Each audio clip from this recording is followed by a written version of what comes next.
বিসমিল্লাহির রহমানির রহিম। দয়াময় পরম দয়ালু আল্লাহর নামে। আলাম নাশরাহ লাকা সাদরাক, আমি কি তোমার বক্ষ তোমার কল্যাণে প্রশস্ত করিয়া দেই নাই? ওয়া ওয়াদা'না আনকা ওয়িজরাক, আমি অপসারণ করিয়াছি তোমার ভার, আল্লাযী আনকাযা যাহরাক, যাহা ছিল তোমার জন্য অতিশয় কষ্টদায়ক, ওয়া রাফা'না লাকা যিকরাক, এবং আমি তোমার খ্যাতিকে উচ্চ মর্যাদা দান করিয়াছি। ফাইন্না মা'আল উসরি ইউসরা, কষ্টের সঙ্গেই তো স্বস্তি আছে।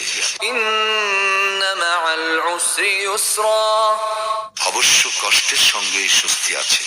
ফাইযা ফারাগতা ফানসাব, অতএব তুমি যখন অবসর পাও একান্তে ইবাদত করিও ওয়া ইলা রাব্বিকা ফারগাব, এবং তোমার প্রতিপালকের প্রতি মনোনিবেশ করিও।